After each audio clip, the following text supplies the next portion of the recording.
Bonjour, bonne année à tous. Je m'appelle Marion, je m'occupe des jeux de société chez Parkage.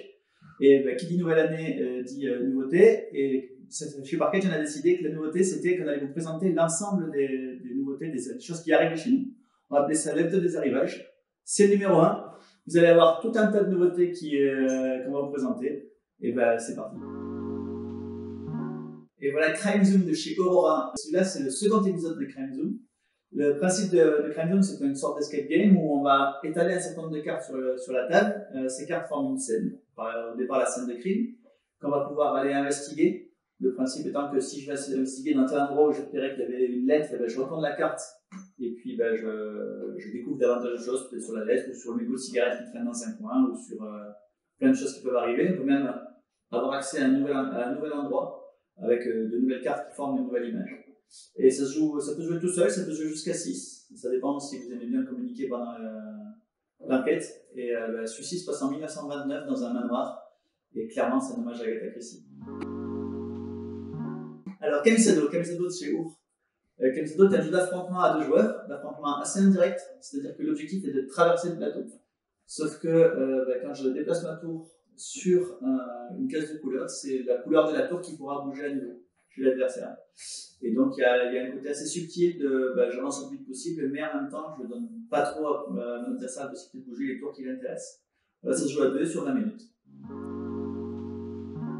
Shining, c'est un jeu qui est basé sur le film du même nom, évidemment, qui est un écran classique. On y retrouve l'esthétique du film. C'est un jeu qui est fait par Prospero Hall. Je ne sais pas si vous connaissez son nom, mais en tout cas, Prospero Hall, c'est quelqu'un qui a fait un jeu assez connu qui s'appelle Villainous, qui est le jeu des méchants Disney.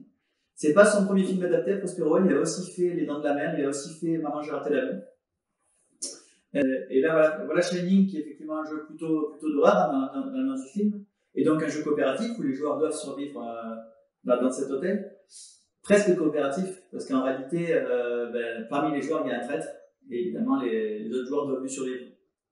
Bonne chance. Vrai jeu familial où on essaie de s'entraider, c'est Ronchonchon.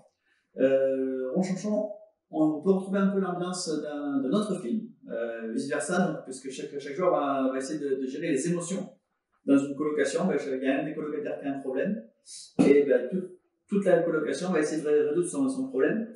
Et c'est un jeu qui est sympa parce qu'il permet de discuter un peu d'émotions, et les joueurs jouent ensemble contre le spleen, qui est le grand méchant du scénario.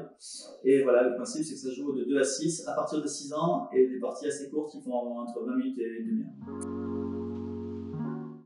Fiesta Mexicana, c'est un jeu assez abstrait, c'est-à-dire qu'il y a une très jolie boîte, effectivement une ambiance qui est donnée au jeu, mais en réalité voilà, c'est quand même un jeu plutôt combinatoire, un jeu d'enchères.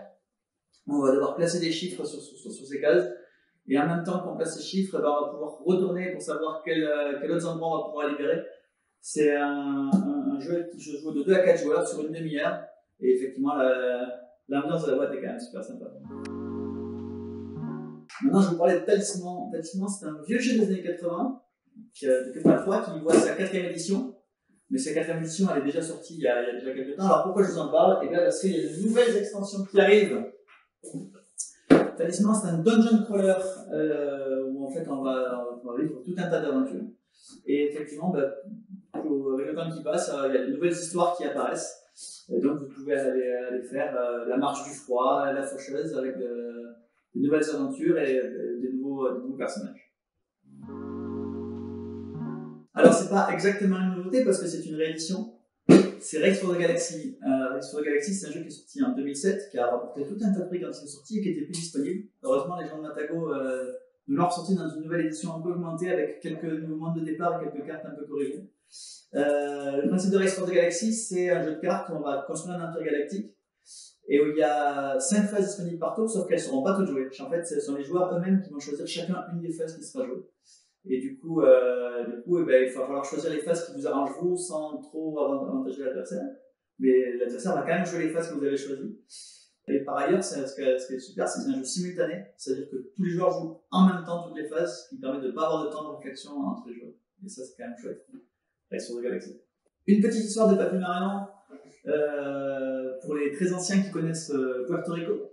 Puerto Rico, c'est aussi un jeu qui a gagné énormément de jeux. Et il faut savoir que Puerto Rico, il y a eu la version jeu de cartes il y a eu un appel à projet pour faire la version de jeu de cartes de Puerto Rico, et est sorti San Juan, Puerto Rico, le jeu de cartes. Et puis il y a un deuxième jeu qui était super, mais qui n'a pas été sélectionné, et qui a été rethématisé, et le voilà. Et bien voilà, c'est la fin de l'hebdo des arrivages Parkage. Si vous êtes intéressé par n'importe quel de ces jeux, n'hésitez pas à aller dans la description de la vidéo, vous y trouverez tous les liens pour trouver ces jeux chez Parkage. J'espère que ça vous a plu, et j'espère que vous serez au rendez-vous la semaine prochaine pour le numéro 2.